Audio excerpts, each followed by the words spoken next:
Last Saturday, most of the American press was focused on the House of Representatives as they were voting primarily on a large aid package bill for Ukraine that had been really delayed for a half a year. And a lot of anxiety about that. We've actually talked about it earlier today on our show, and we'll be talking about it some more later this afternoon as well.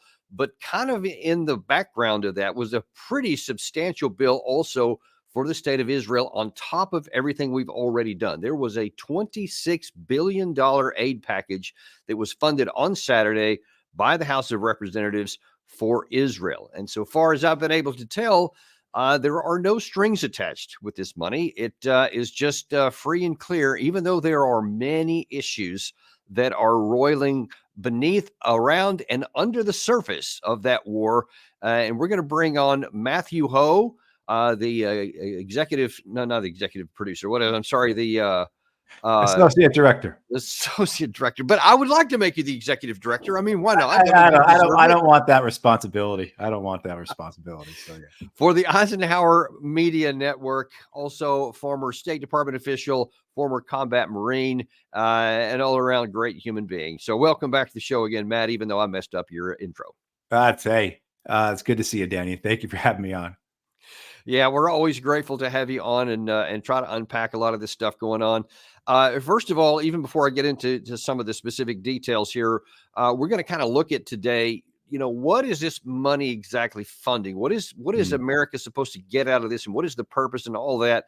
But just kind of, first of all, I just want your kind of reaction when you heard 26 billion, because that was frankly more than I thought it was going to be. And the fact that all the focus was on the Russia-Ukraine situation, hardly any debate in the public was on how much or whether we should even give this to Israel. What were your thoughts when you first heard about this thing being passed?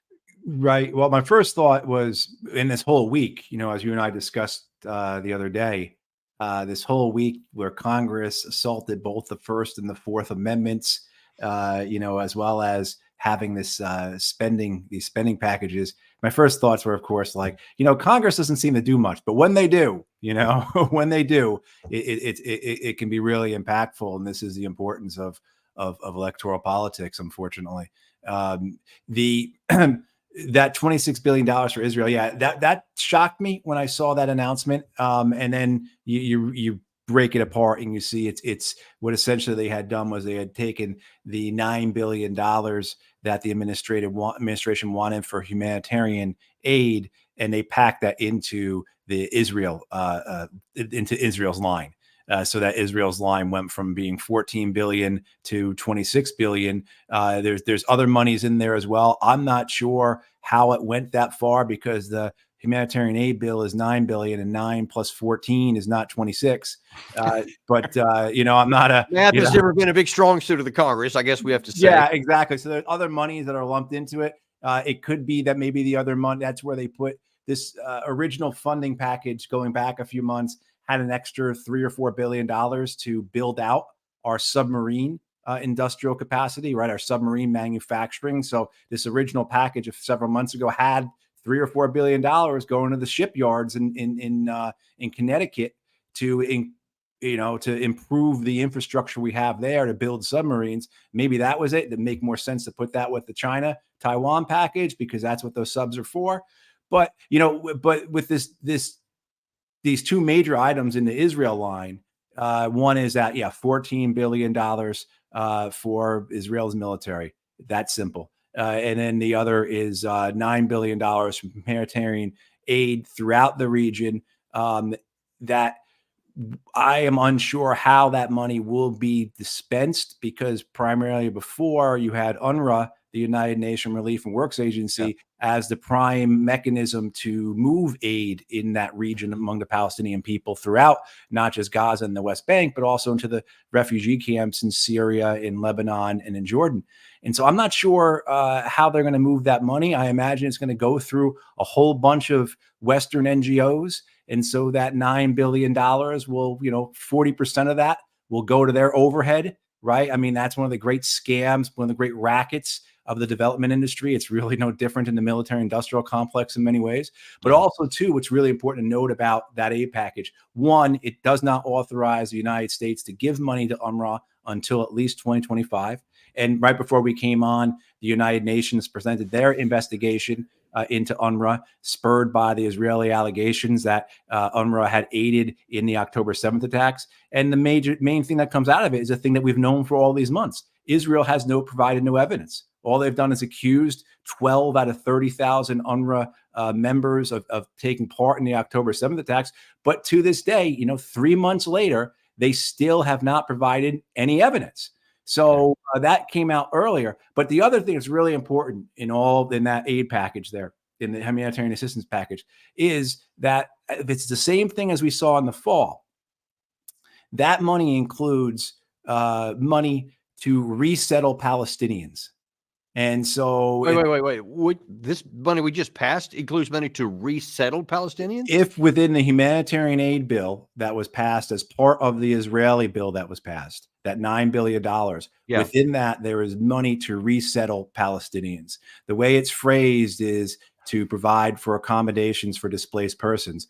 And it runs, I'm trying to remember if it's in the hundreds of millions of dollars or the low billions. I think it's in the high hundreds of millions of dollars that were allocated for that purpose. And that idea being is, well, is that going to be an enormous tent camp in Egypt? Is it going to be shipping the Palestinians to other countries and the U.S. footing the bill for that?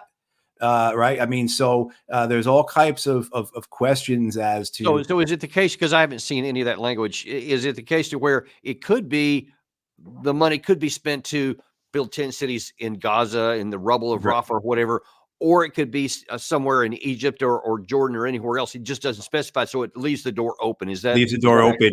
And the original concern about it that I have not seen raised since, but it was raised quite a bit in the October, November, December timeframe, was that the way it was put in the bill, it made it seem as if it was for resettlement outside of Gaza. Right. And this has always been the Israeli plan, right?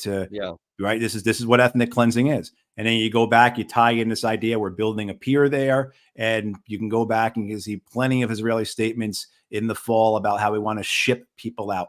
And this idea that we know that the Israelis have been running around the world, through their embassies, basically, trying to get countries to sign up to take tranches of Palestinians. So we'll take 50,000, I'll take 150,000, whatever. And then the idea being, the U.S., of course, is supportive of that. The idea is that the United States would say, for example, Ecuador, if you take 100,000 Palestinians, we'll give you $100 million. So that's how it's worked in the past. That's how they do these. They've done similar things in the past. There's no reason to believe that they wouldn't do it similarly. So they're seeking that. Have you heard if there's been any takers? No, I have not. And I've not seen really any updates on that recently. But you just know they're seeking it. Yeah, they're seeking. And certainly a few months ago, there were reports of this, and there were people commentating on it and some reporting on it. But there's no reason to believe that that type of because it was an embarrassment. Yeah, for the Israelis, that there was nobody who was willing to say, we'll take this. But to believe that it's not continuing to be pressed, particularly that the United States, would certainly be feasible or amenable to the idea of, they would call it voluntary migration. Right. So, right. Well, that just continues a long tradition, a bad one that you and I have talked about several times before, of where the U.S. may come out and say, this is our policy, this is our preference, this is what we want to happen. And then Israel sticks it in our face. I mean, that happens so many times, and they do whatever they want despite that.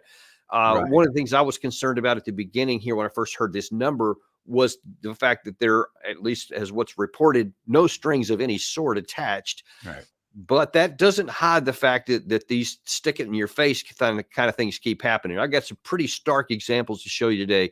First of all, here's Secretary Blinken a few days ago talking about how we need a ceasefire, and it's not Israel's fault, it's Hamas's fault.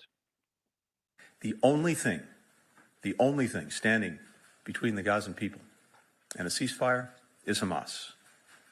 It's rejected generous proposals from Israel. It seems more interested in a regional conflict than it is in a ceasefire that would immediately improve the lives of the Palestinian people. Now, we're going to have one of your favorites talk about that characterization of a generous offer by Israel from one of your faves, Marwan Bishara, who yesterday said this. Oh, you weren't being facetious. Okay, good. Roll it, Gary. Everything seems to be gloomy, dark, and tragic nowadays. But I couldn't help but laugh today, listening to Secretary Blinken's press conference when he said, in the context of only Hamas stands between Gazans and a ceasefire, he said it's Hamas's fault because Hamas rejected Israel's, quote, wait for it, generous offer. Generous offer. Generous offer does not include ceasefire. It does not. It does not include ending the war, ending the bombing. It does not include ending the genocide, the repression, the occupation, the siege, the weaponization of hunger. It doesn't include any of that. And Secretary Blinken calls it a generous offer. A generous offer. How generous can you be in compensating for the death of a child, of a woman? How about 1,000 children? 10,000 children? How about 20,000 children and women? How do you compensate that? What kind of a generous offer is Israel making on the table today in return for its captives? And, of course, we've had just here recently, the UN Security Council wanted to have a really low-level action to recognize the Palestinians in the United Nations, which is a necessary precursor to a two-state solution, which Joe Biden has said from the outset that he wants. He wants a two-state solution, but the United States vetoed that resolution. Even some of our Western allies voted for it this time, but we vetoed it. And to add insult to injury, I believe it was the ambassador, certainly one of the U.S. Statements afterwards, is that we, quote, still support a two-state solution, even though we're gonna get rid of this. But that's not making people in Israel very happy. That's not enough. They always want more, and whatever we come up with, that gets thrown out there. So even though we're literally carrying the water for Israel, still they just poke their finger in our face. I'm sure I've said this before, but watching these people, listening to them, it's not out of line to ask, do they have some type of dysmorphism with language? Like, do they not understand what the words mean? I mean, do they actually have a serious type of disability that prevents them from, how they had some kind of stroke where they don't understand what the words mean anymore?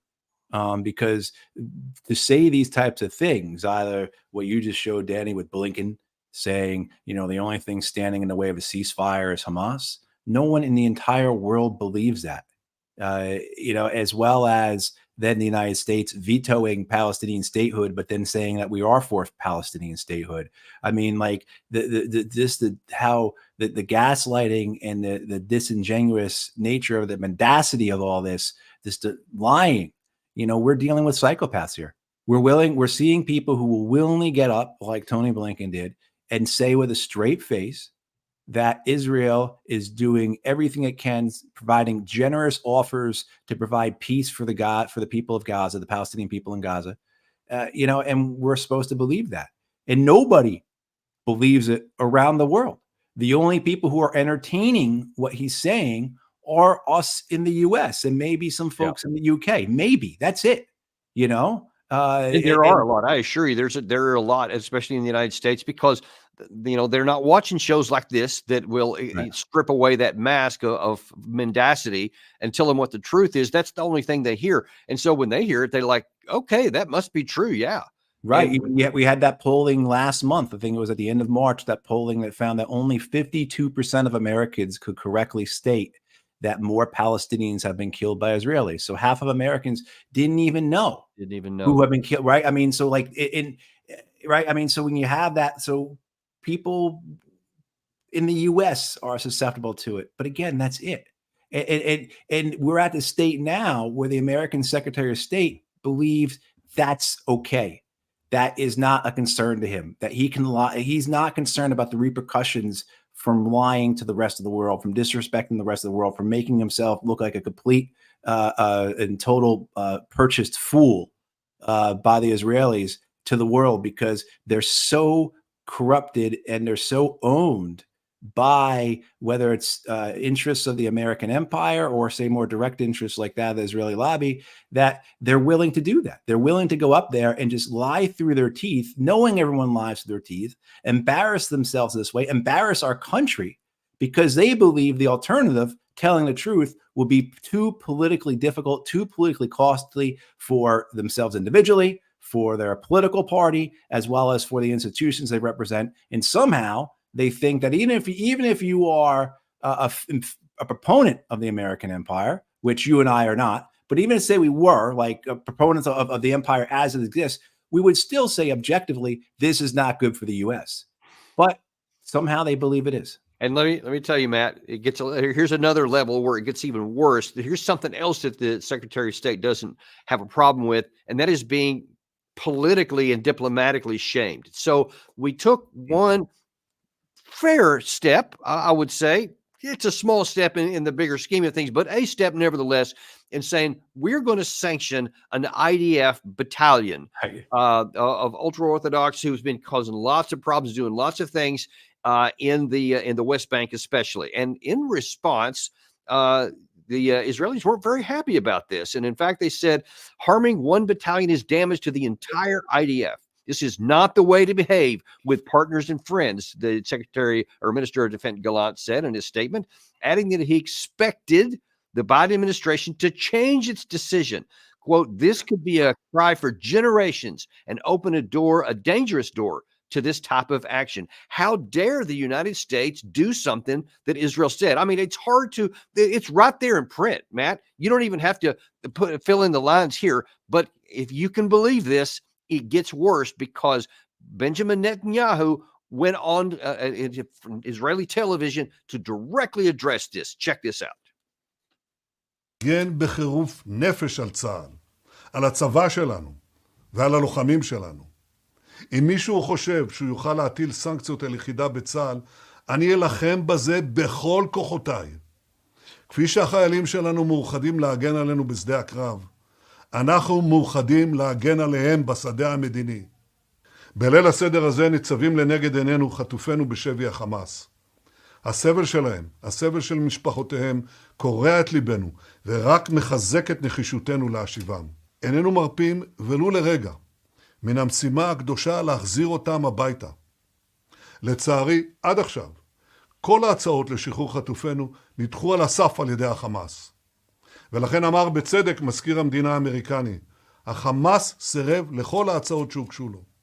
לדבריו, הדבר היחיד שמונע עסקה לשחרור החטופים הוא החמאס. ולכן, ננחית עליו מכות נוספות וכואבות, וזה יקרה בקרוב. בימים הקרובים נגביר את הלחץ הצבאי והמדיני על חמאס, כי זאת הדרך היחידה לשחרר את חטופינו ולהשיג את ניצחוננו.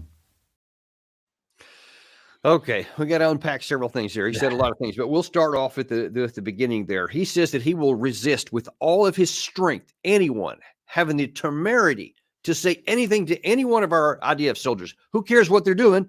Doesn't make any difference if they're violating American law, if they're violating international law. How dare you say something to anything about us? And he will fight that as he's taken $14 billion of your tax dollars.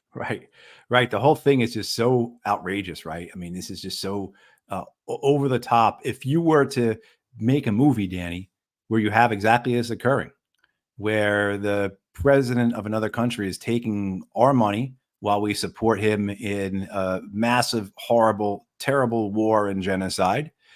He's incredibly corrupt. His own people hate him, though they are supportive of this genocide. But can you imagine a movie where that's the case? He's taking that money and then he speaks like that to the Americans who are giving him that money, right? How dare you, as he takes the money out of our hands. That people would say that's too over the top. That's never going to get made. Audiences aren't going to believe it. Yeah, because it's not credible. No one's going to, even for a movie. That's dumb. That never happens in real life. Right. And that's what we're witnessing. This is what we're witnessing. And people keep saying, how did the U.S. get in this position? Or the one I like the least is the United States is getting drawn into. Well, this is the United States. This is a codependent relationship.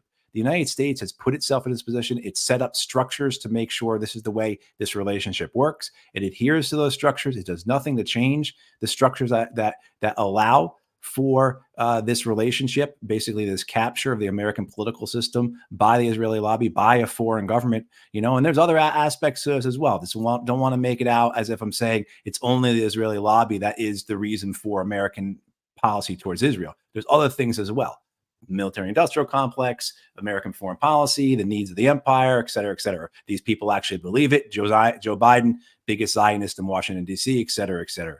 However, the point that you're getting to, right, is this idea of just how brazen this is, and how in any other aspect of life, in anything in your life and anything in your organization or your workplaces or your schools' lives, anything, what individual or institution would put up with this relationship, right? That would allow this thing to continue to happen where they are being essentially utilized as a tool for another's interests at their own expense, right? Not just an expense of sending money, right? But also an expense of like our credibility, who we are as a nation, who we are as a people. Long history of American abuses. Don't get me wrong on that. American wrongs in the past, American crimes, American wars that were terrible. However, in this current context, the way the rest of the world is looking at the U.S. and the way the U.S.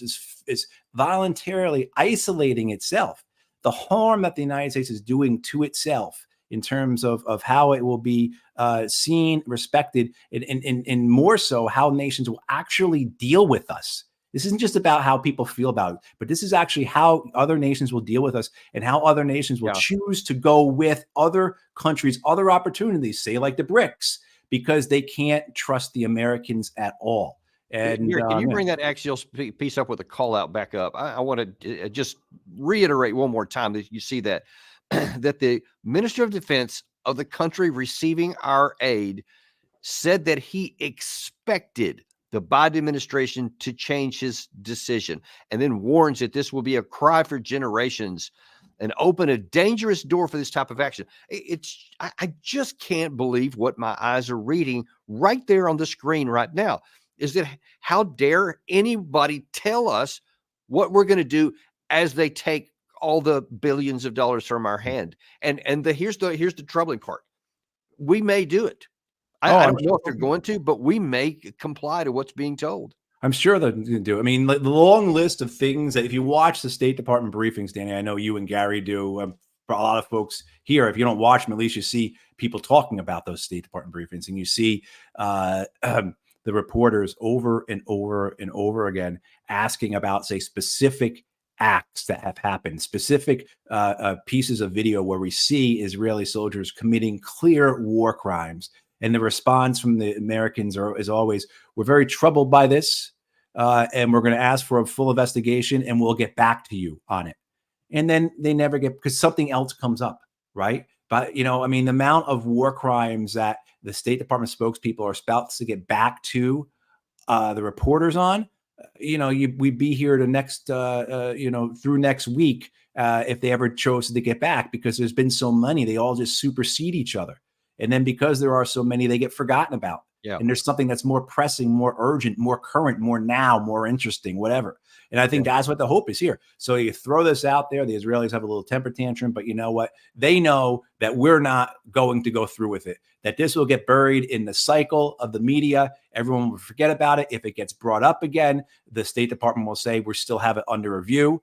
Because that's one of the things that occurred last week or the end of last week was this revelation that the State Department, the career folks, the actual State Department officers, not the political appointees, but they had presented to the Secretary of State's office a long list of violations by Israeli military units. I don't think it was in Gaza. I think it all pertained to the West Bank, but a long list of violations by Israeli military units in the West Bank and East Jerusalem. Things that constitute war crimes, essentially. They are an occupying army. These are violations of international law. This is a state of hostilities, essentially, when you have a country that's occupied military. These things are war crimes. And, what happened was these instances were presented to the Secretary of State's office, again, a long list of them, and the Secretary of State's office sat on it. And so I think what you're trying to see now is some damage control. Okay, we'll take one out of many, many, many individuals and units that need to be sanctioned, that need to be held accountable. We'll talk about one. And then, of course, the Israelis freak out about that. They're very indignant. Their self-righteous anger is, what we expect from them. And, then, of course, what will happen is that this will get then forgotten about. And maybe somebody will bring it up 2 or 3 months ago. But this is the way the Israelis operate over and over and over again. They're very good at this. And I shouldn't say the Israelis, a lot of people, if you go to public relations school, they will teach you this. So corporations do this as well as governments, right? The idea of like, get something out there, make it seem like you're doing something. And, by the time anyone ever looks at it, it's going to be forgotten. Good example of the Israelis are a couple of years ago, they claimed they raided like 20 or 30 charities and NGOs, including Israeli human rights organizations. They took their computers and they said these people are connected to terrorists. And so then by the time an investigation is actually done, when of course nothing is shown where there's no evidence at all that these people are connected to terrorists, it's been 5 months and it's not news anymore and they've forgotten about it. And that'll be how it'll be with UNRWA as well. How much attention do you think this revelation today, not this revelation, but this announcement today by the UN that Israel still has not provided any evidence to support their allegations against UNRWA? How many people are how many places are going to cover that? How many people are actually going to hear about that?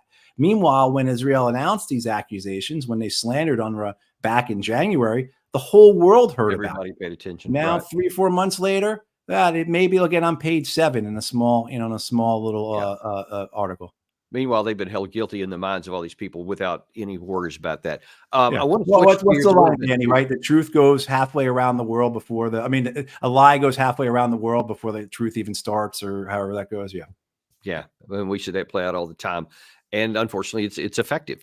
Yeah. So it's going to continue on. I want to look at the last thing that Netanyahu said in that patch was given a strong implication that they are about to start a Rafah operation. They've been doing preparation of the battlefield. They've continued to blow up people. A bunch of kids and women were blown up over the weekend. Again, it hardly makes a ripple here because that's almost routine. But he's making it pretty clear that they're getting ready to go in on a big one because, as he claims, they have to, quote, get the final 4 battalions out of southern Rafah, out of southern Gaza, so that they can win the war. Now, as I think you and I have talked about on many occasions, both on and off the air, this is just laying the groundwork for the future insecurity for Israel. Even if you take all the morality out of it for the moment, don't even look at the Palestinian side in terms of what it's doing to them, but just look at the Israelis' part. Netanyahu has his country on a path that cannot succeed. They will not bring peace to their people. And I want to show you one of the reasons why. And I'm going to show you a clip here. I think it's a couple of weeks back from a Palestinian woman, apparently quite a famous in the Palestinian world, Hanan Ashrawi, where she's asked about how all of this is impacting on the Palestinian people. Check out what she says, and then I'll point out why I played this on the backside. They are starving people to death. They are destroying universities and schools. They're killing people, carrying this out all in plain sight, and just not getting any kind of accountability, but getting rewarded for it. And not only that, but major powers being complicit in it, like the US, for example. Countries that are still sending weapons while seeing that there is a clear genocide taking place. And that's why I say every single Palestinian is traumatized. Every single Palestinian feels a deep, deep, deep sense of grief, of sorrow, of being personally involved and engaged in this horrific genocide and massacre of the innocents. It's totally, totally intolerable and unacceptable. She talks about this deep, deep sense of grief, of sorrow. And anybody who knows anything about grief, there are 5 stages. And one of those is anger. And I can assure you that is coming. And when she talked about the entire population, whatever level of anger there was toward Israel at the beginning, on the 6th of October, before all this stuff blocked, it's off the charts now. And it's going to be possibly unprecedented. I don't know if in modern human history there has been anything like what's coming. So Netanyahu is building all the seeds to this for future instability for the entire region, but most especially for his people. And I wonder if you could just talk about that, because we've seen it, you and I, in our combat operations on a comparatively low level. But what do you think that this is going to do to the future of the region, of the Palestinian people, and of Israel? Right. I'm reminded, Danny, I was just talking with somebody else a few days ago. We were talking about World War II, and we were talking about when the Red Army went into Germany, and I believe the Soviets called it revenge for everything, and the actions of the Red Army in Germany at the end of World War II was exactly that, revenge for everything. And that the Palestinians, that could apply to them. That may apply to them. That might apply to them in the sense of that. How could this have occurred to you on top of the decades and decades of war against you, essentially, the ethnic cleansing and then the occupation and the humiliation that have occurred continually for generations, and then now this to occur? And how could you not want revenge for everything? And particularly when you look at the scope of the genocide in Gaza, it covers everything.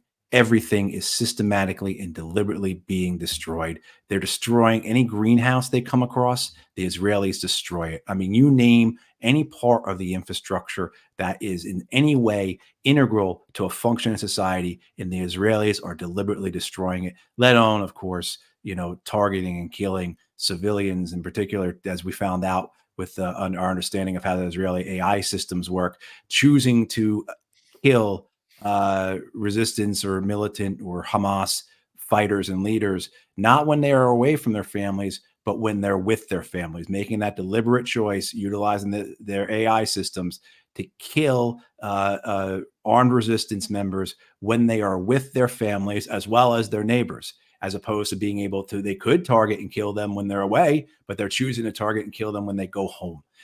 So how can you not want revenge for everything? It gets to this idea of what we were talking before about this hope by the Israelis to carry out their ethnic cleansing by getting this, quote, voluntary migration, unquote. And that's not going to work. I mean, we talk about it as their plan, but it's not going to work. Maybe some will leave, but most will not. They are, the Palestinians have an ethos of what they call samud, which is steadfastness. And there's been some Israeli commentators in the last few weeks who have been shocked that there are still hundreds of thousands of Palestinians in northern Gaza who are living amongst nothing but rubble and the buried dead. That's all that's there. And they have chosen to remain because they will not give in. Anyone who doesn't understand this, go back to Gladiator, that great opening scene when the Romans are fighting the Germans. And, one of the Roman generals turns to Russell Crowe, the head Roman general, and he says, why won't these people learn they've been defeated? And Russell Crowe replies back, would you know when you're defeated? Would you? What would you do? Like that type of thing. Any of us, what will we do if this was us, our family? So what this means then, to your point, and I'm getting to your question, is that the consequences are exactly right. This desire for revenge, that the resistance that was very hardened, very sincere, very deeply held because it had, just a very deep reaching and fundamental grievances and reasons underlying that resistance, the occupation. Well, that has only been stoked. That has only had fuel poured on it. So what we saw before in terms of Palestinian resistance to occupation going back for the decades, that will be nothing like we have seen. So this idea that somehow the Israelis are now going to garrison Gaza, reports I saw a week or two ago talked about mobilizing 2 reserve infantry divisions and putting them there. Like this idea that you're going to now have to expend those resources, put those young men and women into a garrison of an incredibly hostile population where the insurgency is fully supported by the people. fully supported, fully supported. You know, all this talk about, well, maybe Hamas has lost 8,000 people, maybe they've lost 12,000, maybe it's 18,000. It doesn't matter because they have gained tens of thousands. Anyone they've lost on that battlefield, their rifles have been picked up by their brothers, by their cousins, by their sons, by their grandsons. And so it will go. There is no end out of this for Israel other than complete and total victory, right? The complete and total success of an ethnic cleansing campaign, which, as we're discussing, is not going to happen. It's not going to work. Or else I don't believe it's going to work. Might, but I don't believe it's going to work. And then what's your other option then, right? You're going to garrison in it and you're just going to go through these motions again with hoping at some point that something is different. Now, maybe there's those cynical enough, and I believe the ruling government in Israel is composed of many people like this, that see that type of insurgency, that violence, that resistance as helpful to them politically, because that gives them a foreign enemy, even though you're occupying them. It's a foreign enemy that justifies and underlines who you are, your political identity. So maybe it is helpful for many in power in Israel to have this type of foreign resistance, again, even though you're occupying them. Yeah. But then then what's the third thing, though? The third thing then is a political negotiation, which seems even farther away right. than it was Yeah. 6 And months Matt, ago. let me ask you, because we're about running out of time here. In the last few minutes we have here, I wish we could make a decision at our government level on morality, on what's right, just on basic human morality. That doesn't seem to be on the table here. But what about political pressure on the current administration as we're getting closer and closer into the presidential election? If Netanyahu does make good on his claims and threats here and does move into Rafah and the civilian casualties go up, we've already seen that a lot of voters in America, both those from the Middle East and just regular Americans, are just aghast by this kind of thing, and they've been making protest votes so far. What is the possibility, if this gets even worse on the humanitarian level, that it will have an impact on the election, meaning that would finally make Biden do something he doesn't want to do so he doesn't lose the election? Do you see any of that playing out? I don't think Biden will change. I think they'll stay. I won't call it samud, steadfastness. I'll call it wooden-headedness, or being so corrupt and so bought off and so politically cowardly that they won't. Right? They're so obstinate, and this is how they've operated for decades. They won't. But will the Democratic Party, if the Democratic Party loses the White House because of this, as well as down ballot seats, because people didn't turn out in those few close races around the country, that lower turnout, because I'm not going to vote for Biden, which means you don't vote at all, which means those down ballot races don't get any support. Well, does that then give the Democratic Party the calculus to say, you know what, taking this money from the Israeli lobby is not in our interests? I mean, like, we're reaching here a bit, Danny, but there is that possibility. The Democratic Party, through the DNC, the Democratic National Committee, they've not shown that in the past that where I feel confident that's going to happen, but that potentially is there. So this is a bit of a strategy of hope that somehow those within the Democratic Party will wake up and understand that this is hurting us. This is hurting our institution. We may have thought in the short term to continue to take the Israeli lobby money and do everything they say and go along with this genocide at the expense of millions of progressive voters was the right calculation for us. We made that mistake. That didn't work out. So this is what we're going to do. We're going to readjust, and we are now not going to take AIPAC's money. We're not going to allow this type of contribution, and we are going to go for voters, the majority of the country, that are in favor of us having a different policy towards Palestine and Israel. And then these people aren't going to all of a sudden start wearing keffiyehs, right, and start chanting from the river to the sea. But, at least maybe there'd be that shift away from the determination of the Democratic Party to be slavishly tied to the Israeli lobby. It's described as the way the Republican Party is tied to the NRA, that the Democratic Party is tied to the Israeli lobby, in particular AIPAC, and then DMFI, the Democratic Majority for Israel. So that's been a description of it. Will this be enough if they lose the elections in 2024? And you wonder about that, whether or not they have the people there who are willing to make that decision. I don't think they really do. So I think what happens is you're going to see the same things occurring, where you're going to have until we fix primarily our campaign finance system, until we don't allow special interests to purchase our politicians, whether it's on gun control or Israel or on Whatever. Yeah. whatever, right? Pharma, I mean, like, then we will have these problems and we will always expect this to occur. You can have 90% of the American public be against Israel. And it doesn't matter. The Congress is going to vote for Israel, just like 90% of the American public is in favor of certain gun regulations, and the Congress is not going to do it. So I think that is a very good question, but it doesn't mean that we should abandon that pressure. It doesn't mean that that right. pressure is one of the best methods we have. We've already seen some aspects of it come to play, not in any way it's made a meaningful difference on the ground there in Gaza, which of course that's everything. But in terms of understanding our political system and seeing how the White House is being terrorized by people on the ground at every campaign step they go to about this issue, the way they've been hurt, the way that they are having these concerns that we're going to lose the election because of this. Okay, does that in the long term have an effect? But certainly it hasn't done anything to stop the bombs and the right. We got to do whatever we got to do when the opportunities. Well, listen, thanks for coming on today, Matt, and providing the clarity on this. As always, these things they're hard to look at because they have such profound human cost and carnage on a daily basis, like some of those images that Gary was showing a second ago, that a little kid trapped in the rubble. That's one of thousands that happen like that.